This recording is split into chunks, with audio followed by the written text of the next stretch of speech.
नमस्कार मंडळी. ठरलं तर मग आजचा म्हणजे 10 ऑगस्टचा फ्रेश असा रिव्ह्यू तुम्ही माझ्या आवाजामध्ये ऐकत आहात. आपण पाहतोय सायली म्हणत असते की तुम्ही रडू नका, तुमचा असा ना रडका चेहरा मला अजिबात आवडत नाही, आता ना रडायचं नाही लढायचे. आणि अर्जुन म्हणतो हो आणि जिंकायचे. इतक्यातच इन्स्पेक्टर निकम म्हणतात की चला कॉन्स्टेबल यांना घेऊन. आणि आता सायलीला तिथून घेऊन येणार कॉन्स्टेबल आणि इन्स्पेक्टर निकम घेऊन जातात. आता बघा कोर्टामध्ये ना फक्त आता अर्जुन आणि चैतन्य असतो. चैतन्य म्हणत असतो हे बघ अर्जुन, जे काही झालं ते अपेक्षितच होतं, पण प्लीज त्रास करून घेऊ नकोस. इतक्यातच ॲडव्होकेट शेंडे अर्जुनच्या खांद्यावर ते हात ठेवतात आणि म्हणतात ॲडव्होकेट अर्जुन सुभेदार, काय हो आजपर्यंत एकही केस तुम्ही हरला नाहीत ना, असे शेंडे म्हणायला लागतात. आणि पुढे म्हणतात पण आता तुमचा रेकॉर्ड आहे ना मी मोडणार आहे, बरोबर आहे ना, असं म्हणतात. आणि आता हे सुद्धा सचिन आणि आता राकेश हे सगळं शूट करून येत ना, आता ते प्रियाला दाखवत असतात. अर्जुन म्हणत असतो की खूपच कॉन्फिडन्स आहे ना हो तुम्हाला. तर शेंडे म्हणतात येस, कारण काय आहे ना की तुमच्या बायकोला आता पॉक्स लागलाय ना म्हणून. आणि ते आरोप जे आहेत ना तर ते सिद्ध करणारे सगळे पुरावेसुद्धा पोलिसांकडे आहेत. त्यामुळे इतक्या गलिच्छ आणि घाणेरड्या गुन्ह्याला शिक्षा तर व्हायलाच हवी ना, नाही का, असे शेंडे म्हणत असतात. आता बघा सचिनला आणि राकेशला खूपच मजा येत असते आणि प्रियासुद्धा हे सगळं बघत असते. शेंडे वकील म्हणतात खरं तर माझ्यासाठी हे खूप सोपं आहे, फार कष्ट न करता मी तुमच्या बायकोला ना खडी फोडायला पाठवू शकतो. आणि अर्जुन सुभेदार यांचा रेकॉर्ड उद्ध्वस्त करणारा वकील म्हणून माझं नाव आता घेतलं जाईल इथून पुढे, असे हे शेंडे वकील म्हणत असतात. आणि काय ते हसू येत असतं या प्रियाला सुद्धा की बास. अर्जुन म्हणतो स्वप्न खूप छान बघता हो तुम्ही ॲडव्होकेट शेंडे, पण मी माझ्या बायकोला सोडवून दाखवीनच म्हणून. अर्जुन पण ना त्यांना ठामपणे सांगतो आणि म्हणतो की कारण माझ्या बायकोने ना कोणताही गुन्हा केलेलाच नाही आहे. अर्जुन सुभेदार आजपर्यंत त्याच्या क्लायंटची केससुद्धा कधी हरलेल्या नाही आहे, तर त्याच्या बायकोची केस कशी हरेल, नाही का, असं अर्जुन पण त्याला ना चांगलंच बोलतो. आणि म्हणतो की जग इकडचं तिकडचं झालं ना तरीसुद्धा मी माझ्या बायकोला सोडवीनच म्हणून. अर्जुनचा तो कॉन्फिडन्स आहे ना हे बघून खरंच प्रिया घाबरते. आता शेंडे म्हणतात अरे वा तुम्हाला सुद्धा खूपच कॉन्फिडन्स आहे की. आता मग बघूयात दोघांपैकी कोणाचा कॉन्फिडन्स खरा ठरतोय ते. आणि शेंडे पुढे म्हणतात की मिस्टर सुभेदार तुम्ही कितीही प्रयत्न करा आणि काहीही करा, पण तुमच्या बायकोला तुम्ही साधा जामीनसुद्धा मिळवून देऊ शकणार नाहीत, असं म्हणून हे शेंडे वकील हसायला लागतात. तर लगेच अर्जुन म्हणतो असं वाटतंय का तुम्हाला, ठीक आहे तर मग चला. आणि म्हणतो की आय चॅलेंज यू, त्या शेंडे वकिलांना म्हणतो अर्जुन. आणि म्हणतो की आज फक्त एक हिअरिंग झाली, फक्त एक हिअरिंग झाली आज, लक्षात घ्या. आणि पुढच्या हिअरिंगमध्ये मी माझ्या बायकोवरचे पॉक्सोचे चार्जेस जे आहेत ना तर ती मी हटवून दाखवीनच म्हणून. आणि पुढे अर्जुन म्हणतो आणि हरवलेल्या मुलींपैकी कोणतीही मुलगी अल्पवयीन नाही हे सुद्धा ना मी सिद्धच करेन. अर्जुन आता चांगलंच त्याला चॅलेंज देतो. आणि पुढे म्हणतो मी माझ्या बायकोला जामीन दाखवतो आणि तिला मी परत घरी घेऊन सुद्धा जातो का नाही ना ते तुम्ही बघाच. इट्स अ चॅलेंज ॲडव्होकेट शेंडे, लक्षात ठेवा. आणि पुढे म्हणतो की पुढचं हिअरिंग. आता शेंडे म्हणतो अच्छा, तर अर्जुन म्हणतो यू विल फॉर शुअर म्हणून. आणि आता असं काही बोलल्यानंतर तो शेंडे ना लगेच मान खाली घालतो. आता इकडे प्रिया म्हणत असते अरे अर्जुनने खरं तर हे असं चॅलेंज देणं खूपच डेंजरस आहे. अरे सचिन बघ ना, त्याने हे खरंच जर का एका हिअरिंगमध्ये सायलीला सोडवलं तर. सचिन म्हणतो प्रिया तो असं काही करू शकत नाही, उगीच आहे ना तो बोलतोय, आणि जर का करू शकला असता तर त्याने आज नसतं का सोडवलं तिला. प्रिया म्हणते नाही तरीसुद्धा ना तुम्ही अर्जुनवरती लक्ष ठेवा, तो काही करू शकतो आहात. अरे तुम्ही तिथून निघा ना पटकन, अर्जुनचं बारीक लक्ष असणार आहे सगळीकडे, निघा बरं तुम्ही तिथून. आणि पुढे म्हणतो आणि हो ते श्वेताला सांगा की अर्जुन काय काय करतो ना हे सगळं आम्हाला सांग म्हणून. कळलं. राकेश म्हणतो अगं श्वेताचं लक्ष आहे त्याच्यावरती, चल सचिन आपण इथून निघूयात म्हणून. आता राकेश आणि सचिन तिथून निघून जातात. आणि प्रियाना जरा वेडीपिशीच होते, फोन रिटर्न करून टाकते सीमा कॉन्स्टेबलला आणि एकटीच ना जेलमध्ये बडबडायला लागते. चॅलेंज, अरे बापरे आता मी काय करू, चॅलेंज असं करायला लागते. आता शेंडे वकील गेल्यानंतर आता चैतन्य म्हणतो आपल्याकडे इन्व्हेस्टिगेशन करायला लगेच सुरुवात करायला हवी, आपल्याकडनं वेळ खूपच कमी आहे म्हणून. अर्जुन म्हणतो हो बरोबर आहे, काय नाही की मी जे चॅलेंज दिले ना शेंडेंना ते मी पूर्ण करणारच आहे. आणि अर्जुन म्हणतो एक काम करा आपण लगेच जाऊया पोलीस स्टेशनमध्ये आणि या संबंधात जे जे काही फाईल्स आहेत ना आपण त्या सगळ्या बघूयात. आणि पुढे चैतन्य म्हणतो ठीक आहे. तर अर्जुन म्हणतो आणि एक काम कर, आज कोर्टामध्ये जे काही झाले ना तर ते घरी सगळं फोन करून तू सांग, कारण मला हे सगळं सांगता नाही येणार. चैतन्य म्हणतो ठीक आहे, मग मी सगळं घरी फोन करतो आणि सांगतो. म्हणून आता हे दोघं सुद्धा कोर्टातून निघतात. आता आपण पाहतोय पुन्हा जेलमधला सीन. आता इकडे ना सायलीला घेऊन इन्स्पेक्टर कॉन्स्टेबल आशा आलेल्या असतात. इतक्यातच प्रिया पाठीमागून बोलायला लागते आज कोणाला तरी जामीन मिळणार होता ना, नाही मिळाला का, काय झालं त्याचं, अरे रे रे रे रे रे. आणि पुढे म्हणायला लागते की काय रे देवा, सगळ्यात माझ उतरला की काय हिचा, असं मुद्दामून ना सायलीकडे बघून म्हणायला लागते. आणि म्हणते कोणाचा तरी नवरा खूप मोठा वकील आहे म्हणे, आयुष्यात एकही केस हरलेला नाहीये. आणि काय झालं मग त्याचं, म्हणजे बिचारा आज आयुष्यातली पहिली केस हरणार तर, आणि ती सुद्धा कोणाची तर बायकोची, असं ही प्रिया म्हणायला लागते. आणि पुढे म्हणते अरे बायकोला जो जामीन नाही मिळवून देऊ शकला तो कसला मग वकील आलाय, आणि ना काही असं कुचकीपणाने बोलायला लागते. पुढे म्हणते हे असल्या वकील नवऱ्याची आणि त्याच्या बायकोची ना मला भयंकर किव येते. काही काही माणसं असतात ना. आता सायली म्हणते अशा कॉन्स्टेबलला ताई मी जरा प्रियाशी बोलून येऊ का. ती कॉन्स्टेबल म्हणते हो बोल. आता बघा सायलीना अशी चांगली जिरवते आणि बघा सायली आज अशी मस्त बोलते ना, प्रियाचा ना माझच उतरवते. आणि प्रेक्षकांनो तुम्हाला जर का मी दिलेले रिव्ह्यू आवडत असेल ना तर प्लीज माझ्या चॅनलला सबस्क्राईब करा. चॅनल मॉनिटाईज होण्यासाठी तुमच्या सपोर्टची खूप गरज आहे, त्यामुळे प्लीज माझ्या चॅनलला सबस्क्राईब करा. आणि तुम्ही हा व्हिडिओ जर का फेसबुकवरून पाहत असाल तर प्लीज पेजला फॉलो करा आणि हो व्हिडिओला नक्की लाईक करा. आपण पाहतोय की सायली आता प्रियाकडे जाते आणि बघा तिला म्हणते काय ग प्रिया, सतत कोणाला तरी कुठल्या तरी अशा भाषेत कशाला बोलतेस ग, जे काय बोलायचे ना तर ते माझ्या नजरेला नजर देऊन बोल ना, का तुझी तेवढी हिंमतच नाहीये. प्रिया म्हणते एवढं होऊन सुद्धा तुझा माज उतरलेला नाहीये ना ग सायली, तू इथून घरी जाशील अशा आशेने गेली होतीस ना ग तू आज कोर्टामध्ये, पण मग काय झालं ग, माती खून परत आलीसच ना ग, अशी प्रिया सायलीला म्हणत असते. आता बघा पुढे प्रिया म्हणते आणि तरी सुद्धा मला ऐकवतेस तू. सायली म्हणते हे बघ मला ना तुला वेगळं काय ऐकवायची गरजच नाहीये, माझा नवरा कोर्टामध्ये काय जादू करतो ना हे तू तर अनुभवलेलं आहेसच, आणि त्यांनी तर केलेल्या एका जादूमुळे तू इथे आज कोर्टात जेलमध्ये आहेस हे तू विसरलीस का ग. आणि पुढे सायली म्हणते गेली कित्येक वर्ष तू आम्हाला सतत त्रास देण्याचा प्रयत्न करतेस, अडकवण्याचा प्रयत्न करतेस, आणि आधी तो महिपत शिकरे, त्याच्यानंतर ती त्याची फरार झालेली मुलगी साक्षी शिकरे सतत आमच्यावरती संकट आणण्याचा प्रयत्न करता, हे काय आम्हाला कळत नाहीये का. आणि मग तो काय नागराज तुम्हाला येऊन सामील झाला, पण शेवटी काय झालं ग, हे सगळं घडलं तरी सुद्धा आम्ही त्यातून बाहेर पडलोच ना, असं सायली म्हणते. आणि पुढे म्हणते मधुभाऊंची केस असो किंवा शांतामावशीच्या खुनात यांना अडकवण्याचा प्रयत्न असो, अगं हे सगळ्या केसेस जिंकतातच आणि माझी केस सुद्धा ना ते जिंकणारच आहेत. हां तोपर्यंत तुझा हा केविलवाना आनंद तू कर साजरा. आता प्रिया म्हणते तू कितीही उडी मारलीस ना तरी त्याचा काही उपयोग होणार नाही आहे ग सायली, अगं तू जर का सुटणार असतीस तर आजच तुला जामीन मिळाला असता ना, पण मिळाला का सायली, नाही ना, नाही मिळाला तुला जामीन, आणि अर्जुन साधा तुला जामीन सुद्धा नाही मिळवून देऊ शकला, त्यामुळे केस जिंकणं तर अरे रे रे रे रे खूप दूरची गोष्ट, असे प्रिया म्हणायला लागते. आणि सायलीला ना मुद्दाम खिसवत असते. सायली पण तिला चांगलंच उत्तर देते आणि म्हणते प्रिया केसची ना आज पहिली सुनावणी होती, फक्त निकाल नव्हता, आणि कुठलीही केस अचानक एखाद्या दिवशी ना संपूर्णपणे वेगाने कशी फिरवतात नाही हे तुझ्यापेक्षा जास्त कोणाला माहिती असेल. आणि पुढे म्हणते प्रिया मी इथून गेल्यानंतर तुला माझी आठवण तरी येईल ना ग. सायली पण खूप मजेने बोलते हा, आणि म्हणते अगं मला सुद्धा तुझी आठवण येते, हे वाक्य मी बोलू शकले असते, पण काय आहे ना की माझ्या घरामध्ये ना तुझं नाव काढायला सुद्धा बंदी आहे आणि ते ना आयुष्यभर असंच राहणार आहे. हां पण मी जेव्हा इथून जाईन ना तेव्हा तशाच टाळ्या वाजवून तू माझी पाठवणी करशील ना ग. 1 2 3 1 2 3 असं सायली ना असं म्हणत म्हणत पुन्हा टाळ्या वाजवायला लागते. पुन्हा म्हणते 1 2 3 1 2 3 अशा काही सायली टाळ्या वाजवते ना या प्रियाच्या समोर. प्रियाला घाबरूनच जाते. सायली म्हणते काय गो प्रिया तू तर गप्पच झालीस की ग, अगं मी इथून निघून जाणार आणि तू इथेच राहणार, या बघ ना विचारानेच ना तुझा हा विषय आला की लगेचच तू घाबरून गेलीस ना, बघ तरी तुझ्या चेहऱ्याचा रंग, अरे हां काय म्हणत असतेस तू ते, अरे हा अशी करतेस ना चुक चुक चुक करून. आणि प्रिया म्हणते तुला काही वाटलं ना तरी तू इथून बाहेर पडणार नाही आहेस, कळतंय का तुला. म्हणून प्रिया ना घाबरून बोलायला लागते आणि म्हणते एक ना एक दिवस आहे ना मी इथून बाहेर पडणारच, कळलं का तुला. म्हणून प्रिया होते हायपर आणि सायली लागते जोरजोरात हसायला. आणि इतका मस्त सीन दाखवला ना आजचा हा, प्रेक्षकांनो तुम्ही टी व्हीवरती नक्की बघा, खूप छान दाखवला आजचा सुद्धा बघा. हो माझ्या व्हिडिओला नक्की लाईक करा. आता आपण पाहतोय इकडे ना सायली जोरजोरात हसत असते आणि प्रिया गेलेली असते घाबरून की आता सायली इथून बाहेर पडणार आणि आपण इथे राहणार, या भीतीनेच ना प्रिया इतकी हायपर झालेली असते. सायली हसत हसत आता तिच्या सेलमध्ये जाते आणि प्रिया जोरजोरात ओरडत असते ए हसू नकोस ना तू गप्प बस. आणि आता ते अशा कॉन्स्टेबल सुद्धा ना प्रियावरती हसायला लागते. तर प्रिया म्हणते तुमची हिंमत कशी होते का माझ्यावरती हसायची, गप्प बसा म्हणते ना मी. आणि सायली आणि अशा कॉन्स्टेबल दोघीजणी सुद्धा अगदी जोरजोरात हसत असतात. आणि प्रिया आता शेवटी ना कानाला हात लावते, दोन्ही कान बंद करून घेते आणि म्हणायला लागते हसू नका गप्प व्हा.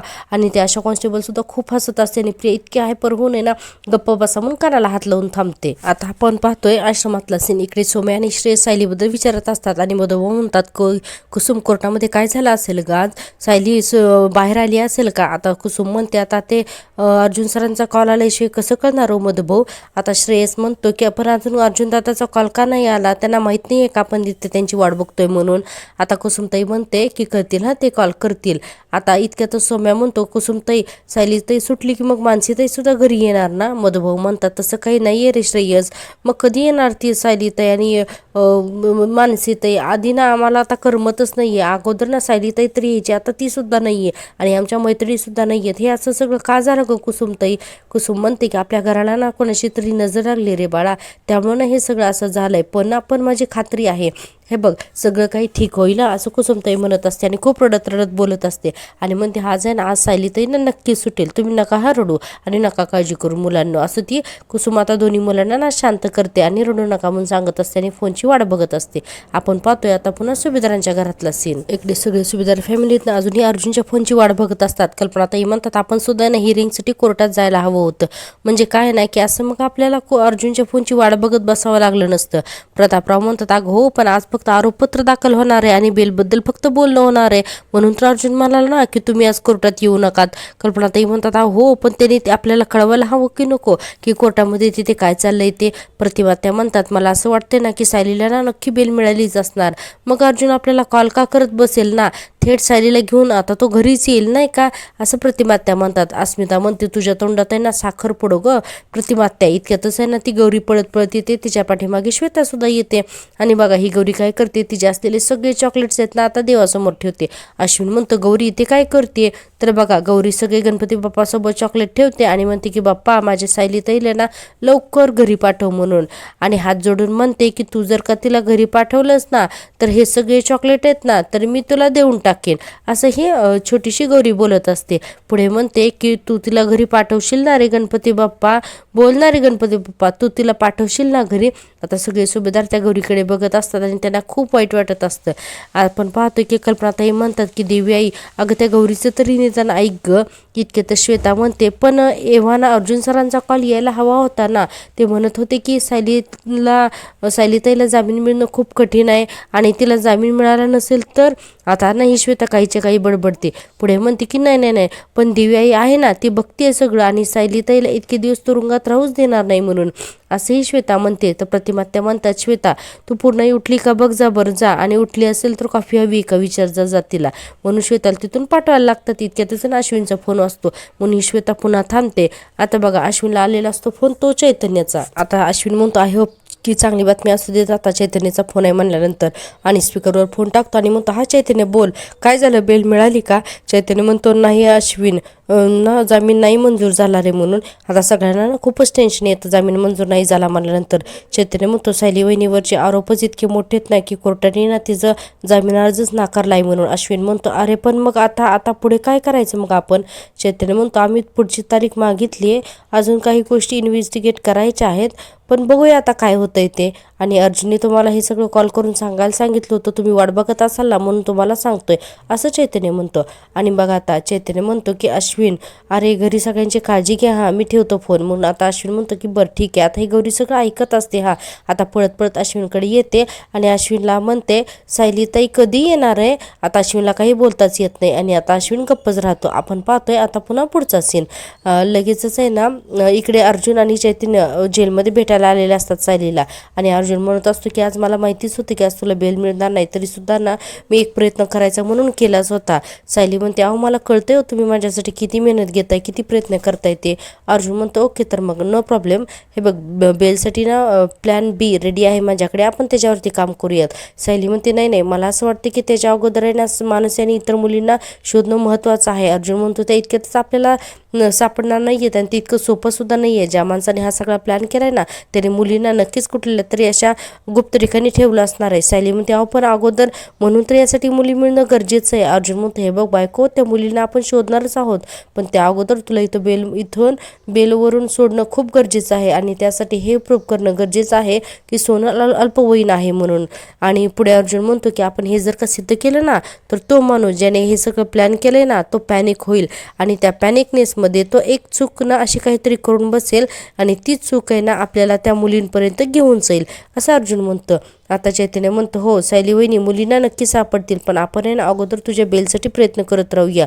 अर्जुन म्हणतो बरं मला एक गोष्ट सांग, जेव्हा सोनल आश्रमात आली होती त्यावेळेस फॉर्म भरताना तिच्या वयाबद्दल काही डिस्कशन झालं होतं का तुमचं? सायली म्हणते नाही हो, असं बोलणं वगैरे काही झालेलं नव्हतं, पण हां फॉर्मवरती ना तिने वय 21 पूर्ण असं लिहिलेलं होतं म्हणून. आता अर्जुन म्हणतो की पण आता सुरेश आणि स्वतः सोनल असं सांगतायत की ते 17 वर्षाचे आहेत म्हणून, आणि त्यांनी सोनलचं बर्थ सर्टिफिकेटसुद्धा दिलेलं नाही आहे, आणि म्हणून पोलिसांनी तिची बोन एग टेस्ट करून घेतली आहे. आता सायली म्हणते बोन एज टेस्ट म्हणजे? चैतन्य म्हणतो म्हणजे एखाद्याच्या हाडांची चाचणी करतात आणि त्यावरून आहे ना त्या व्यक्तीचं एक्झॅक्ट वय काय आहे ते कळतं. चैतन्य म्हणतो सोनलची टेस्ट केली असं पोलीस म्हणाले होते आणि त्यावेळेस तिचे वय 18पेक्षा कमी निघालं होतं. अर्जुन म्हणतो की मी अजूनही काही माहिती मिळते का ते बघतो. हा आता बघा सायलीना गप्पच बसते आणि म्हणते की नाही हो सोनल हे असं सगळं का सांगते ना मला ते कळत नाहीये, पण एक गोष्ट ना मला आठवली की तिने सांगितलं होतं की ज्या दिवशी वडगावच्या जत्रेमध्ये आग लागली होती ना त्या दिवशी तिचा 3रा वाढदिवस होता आणि म्हणूनच तर तिला तिचे आई बाबा जत्रेत घेऊन गेले होते असंही सायली सांगत असते. आणि पुढे अर्जुन म्हणतो म्हणजे त्या दिवशी तिचा वाढदिवस होता? तर सायली म्हणते हो ना, म्हणूनच तर तिचा तो वाढदिवस आणि तो दिवस चांगला लक्षात आहे, बाकी तिच्या काहीच लक्षात नाहीये. आता अर्जुन बघा अर्जुन म्हणतो की 1 मिनिट म्हणून सगळ्या फाईल वगैरे बघतो आणि म्हणतो की या फॉर्मवरती लिहिलेल्या माहितीप्रमाणे सोनलने 2008 या साली सोनल 3 वर्षाची झाली होती. आता सायली म्हणते सुरेशने आपल्याला जेव्हा त्या गावाचं नाव सांगितलं होतं ना आणि तिथे आग लागली होती असं सांगितलं होतं तेव्हा आपण तिने ते इंटरनेटवरती तपासून बघितलं होतं ना, आणि तेव्हा तर आपल्याला हेच दिसलं होतं की वडगावच्या यात्रेमध्ये 2 मे 2008ला झाली होती. तर हे तर खरं आहे ना. आता अर्जुनला आठवतं हो 2008 साली वडगाव जत्रा खरंच झाली होती आणि तिथे आगसुद्धा लागली होती आणि तिथे 8 माणसं मेली होती आणि काही माणसं इंज्युअर होऊन हरवलेली सुद्धा होती म्हणून. आता चैतन्य म्हणतो अर्जुन मला असं वाटतं की आपण बाहेर जाऊन नेटवरती एकदा क्रॉस चेक करूया. सायली म्हणते बाहेर जाऊन का? चैतन्य म्हणतो अगं कारण का वहिनी इथे फोन आत आणणं अलाउड नाही आहे. अर्जुन म्हणतो अगं तशी परमिशनच नाही आहे, पण हां हे सगळं पाहिल्याप्रमाणे 2008 या दिवशी जर का ती 3 वर्षाची असेल तर मग आता तिचं वय जे आहे तर ते 21 असणारच आणि तेही नक्कीच. आता चैतन्य म्हणतो यस करेक्ट म्हणून. आता बघा आपण पाहतोय पुन्हा सुमित्रांच्या घरातला सीन. इकडे आता श्वेता सगळी जेवणाची तयारी करत असते आणि आता प्रतिमा त्या म्हणतात चला सगळ्यांनी थोडं थोडं जेवून घ्या. प्रतापराव म्हणतात नाही नको मला भूक नाही आहे. प्रतिमा त्या म्हणतात प्रताप आपण सायलीला काय वचन दिले आठवतंय ना, कोणीही दुःख करत बसणार नाही म्हणून. सायली लवकर घरी परत येणार आहे, तोपर्यंत आपण कोणीही आपलं आयुष्य थांबवायचं नाही. आता असं प्रतिमा त्या समजावून सांगत असतात. अश्विन म्हणतो आणि आपण सायली वहिनीला जे वचन दिले तर ते तर पाळायला नको का? डॅड मम्मा प्लीज तुम्ही ना काहीतरी खाऊन घ्या ना म्हणून असं अश्विन म्हणत असतो. आता प्रतिमा त्या म्हणतात श्वेता जा गौरीला घेऊन ये आणि मगच वाढायला घे, आपण सगळे एकत्र जेवू. आता ही श्वेता जाते ना गौरीला आणायला. इकडे कल्पनाताई म्हणत असतात अर्जुनने काही खाल्लं असेल की नाही ना देवच जाणे. आता अश्विन म्हणतो मम्मा मी ना थांब जरा दादालाच कॉल करतो आणि विचारतो. आता इतक्यातच कल्पनाताई म्हणतात अश्विन अरे अर्जुनला हे सुद्धा विचार ना की सायलीसाठी डबा पाठवला तर घरून चालणार आहे का म्हणून. आता अश्विन म्हणतो हो विचारतो. हां इतक्यातच श्वेता येते आणि म्हणते कल्पना मावशी गौरीला उठवायला गेले तर गौरीला ना ताप आलाय गो खूप, आणि बघ ना ती सततच सायलीताई म्हणते आणि मी तिला बोलवायला गेलं तर तिचं अंग गरम लागतंय. कल्पनाताई म्हणतात अरे बापरे चल बरं जाऊन बघूयात म्हणून. आता सगळेजण ना गौरीला पाहण्यासाठी जातात. इतक्यातच प्रतिमा त्या म्हणतात श्वेता जर कुसुमला कॉल करून सांग तिला ताप आलाय म्हणून, आणि हो मिठाचं पाणी घेऊन ये आपण गौरीच्या कपाळावरती घड्या ठेवूयात म्हणून प्रतिमा त्या सुद्धा गौरीला बघायला जातात. आता बघा आपण पाहतो इकडे सायली म्हणत असते हा प्लॅन ज्याने कुणी केलाय ना तो किती हुशार आहे बघा. सुरेशने आपल्याला गावाचं नाव सांगितलं, तिथल्या जत्रेला कधी आग लागली हे सगळं काही सांगितलं आणि ते सगळं बरोबर आहे. म्हणजे सुरेशला ज्याने कोणी हे सगळं बोलायला लावलंय त्याला हे माहिती होतं की तुम्ही सगळं हे तपासून बघणार म्हणून. अर्जुन म्हणतो करेक्ट. चैतन्य म्हणतो मग जर का 2008 हे साल करेक्ट असेल तर मग याचा अर्थ सोनलची जी बोनेज टेस्ट झाली त्यामध्ये काही घोळ झालाय का? अर्जुन म्हणतो करेक्ट बोनेज टेस्टमध्ये ना फेरफार झालेलाच आहे. एक काम कर तू कोर्टात जा आणि बोन एकचा रिपोर्ट आहे ना बोनेजचा रिपोर्ट तो परत एकदा टेस्ट करण्याची परमिशन मिळव, आणि यावेळेस आहे ना तू आणि इन्स्पेक्टर सावंत तिथेच थांबा आणि हो रिपोर्ट घेऊनच निघा म्हणजे तो रिपोर्ट 100% खराच असणार आहे म्हणून. चैतन्य म्हणतो हो मी लगेच कामाला लागतो. हां आता बघा अर्जुन पुढे म्हणतो 1 मिनटं पण एवढंच पुरेसं नाही आहे. ॲडव्होकेट शिंदे कोर्टामध्ये हेच म्हणतील की फक्त बोन एज टेस्टचे रिपोर्ट हे व्हॅलिड नाही आहेत म्हणून, आणखीन सुद्धा काही ना काही पुरावे हवेतच. आणि आता अर्जुन म्हणतो आपल्याला सोनलच्या जन्माचा कुठला ना कुठला पुरावा शोधायलाच हवा. चैतन्य चैतन्य म्हणतो अर्जुन अरे आता अजून सोनलच्या जन्माचा पुरावा कुठून शोधणार? अरे सोनलला एकतर तिचं बर्थ सर्टिफिकेट माहिती नाही आहे आणि तिच्या आईवडिलाचाही पत्ता नाही आहे. अर्जुन म्हणतो तेच तर आपल्याला शोधायचं आहे ना. आणि सायलीकडे बघतो तर सायली काहीतरी विचारतच असते. अर्जुन म्हणतो ए बायको अगं काय ग कुठला विचार करतेस तू? सायली म्हणते अहो जर का हे वडगाव यात्रा वगैरे हे सगळं खरं आहे, जर का तिथली जत्रा खरी आहे, तिथं लागलेली आग खरी आहे, तिथे हरवलेले व्यक्ती खऱ्यात, इतकं सगळं खरं आहे तर मग आपल्याला सत्यसुद्धा वडगावमध्ये गेल्यानंतरच कळेल ना. म्हणजे हे बघा तिथे गेल्यानंतर कदाचित तिचे आईवडील आपल्याला सापडू शकतील सोनलचे, किंवा जन्माचा दाखलासुद्धा आपल्याला मिळेल. अर्जुन म्हणतो की करेक्ट, वडगावला ना भेट द्यायलाच हवी असं अर्जुन म्हणत असतो. आणि बघा चैतन्य आणि अर्जुन दोघंजण सुद्धा ना आता वडगावला जाणार आहेत. आणि ठरलं तर मग आजचा हा भाग आणि इथेच संपतो. आपण पाहतोय की उद्याच्या भागात प्रिया म्हणत असते सायलीला बेड मिळाली नाही म्हणल्यानंतर अर्जुन काहीतरी हालचाल करेल. आता तिचं पुढचं पाऊल काय असेल ना याकडे ना तो नीट लक्ष दे. आणि इकडे सायली बघते तर म्हणते की सीमा कॉन्स्टेबल ह्या प्रियाच्या सेल्सवर इतक्या वेळ का उभे आहेत? आणि अर्जुन म्हणतो हे बघ मी ना जरा पनवेलच्या बाहेर चालू आहे आणि ही गोष्ट श्वेता लगेचच आहे ना महिपत, सचिन आणि या राकेशला सांगते. महिपत म्हणत असतो म्हणजे 113% सायलीच्या केसबद्दलच हा काहीतरी शोधाशोध करायला गेलाय. आणि अर्जुन म्हणतो मी सोनलच्या गावाला निघालोय. आणि सायली म्हणत असते माझी खात्री की तुम्ही ना नक्की खरी जी माहिती आहे तर ती घेऊनच याल म्हणून. आणि आज अर्जुनने गौरीला आणि कुसुमताईला सायलीला भेटण्यासाठी सुद्धा आणलेलं असतं. तर असं आहे उद्याचा ठरलं तर मगचा भाग. प्रेक्षकांनो तुम्हाला आवडतोय ना मी दिलेला रिव्ह्यू तर प्लीज माझ्या चॅनलला सबस्क्राईब करा आणि व्हिडिओला नक्की लाईक करा. भेटूया उद्याच्या भागात, तोपर्यंत टेक केअर, बाय बाय.